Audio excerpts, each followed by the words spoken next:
Hello, we're going to talk about the water scarcity in China, how we're going to fix it, how we're going to fix the waters, and how we can save algae and other species as well. Due to rising temperatures causing severe heat waves, places like China are getting severe droughts, which is leading to something called water scarcity.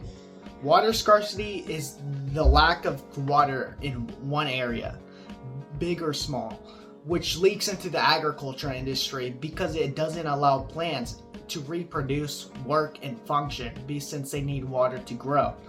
This even affects abiotic factors, actually. There's something called absolute humidity, which is how much water vapor is in the air, or moisture as most people call it. It works by showing the higher the amount of water vapor, the higher the absolute humidity.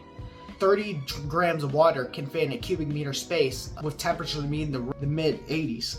Of course, this affects ecosystem services, like water purification. Water purification is affected by this because since there's no water in order to purify animal waste, this leads to animal waste just tainting the areas.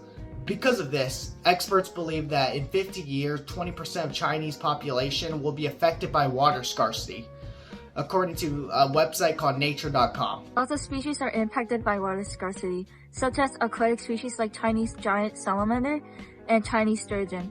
But the main species that we are focusing on is Chinese river dolphins, also known as baiji. Before 1900, the population of baijis was around 3,000 to 5,000 individuals. Now there may be less than 10 and possibly extinct. The last verified baiji reports are of a pregnant female found stranded at Sunjiang in November 2001. And an individual photographed the baiji in the Tongling River section in May 2002. This species may be considered extinct, but there might potentially be some still out there. There is no evidence that reproduction efforts succeeded, and that's why they are possibly extinct.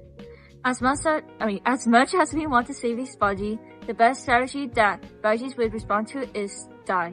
Since when the water levels lowered and food resources started to decrease, there was no chance that they would have adapted or migrated due to the impact of water scarcity. The baijis don't have any predators except humans due to human activities. The two species that were impacted by the change of baijis populations are Yangtze and finland's porpoise and Chinese paddlefish. These species have the same threats as the baijis, so this would increase the endangerment for Yangtze, Finland's porpoise, as the Chinese paddlefish become extinct. Humans are impacted by water scarcity, which affects drinking, farming, and industrial production, leading to health and food issues, and the community is struggling to get basic needs. In 2022, the Yangtze River experienced a severe drought, resulting in a 51% decline in hydropower generation, causing the farms harder to sustain, losing crops, and even cargo shipping dropping by 45%, disrupting the economies and supply chains. And if there is a temperature change in the ecosystem, a hotter and a drier weather will kill the plants, and this could ultimately hurt the food supply and raise risk for diseases. We predict that in 50 years, more droughts will occur and cities shutting off and farms failing throughout China.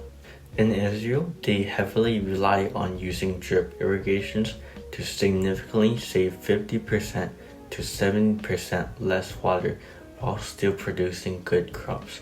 A solution to water scarcity is sending thin pipes to send water directly to the crops with dry areas in China.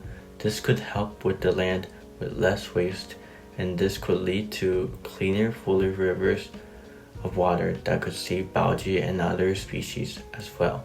This solution will clean water supply, farming, fish habits, flood control, and a healthy ecosystem, also making a healthier life for other people.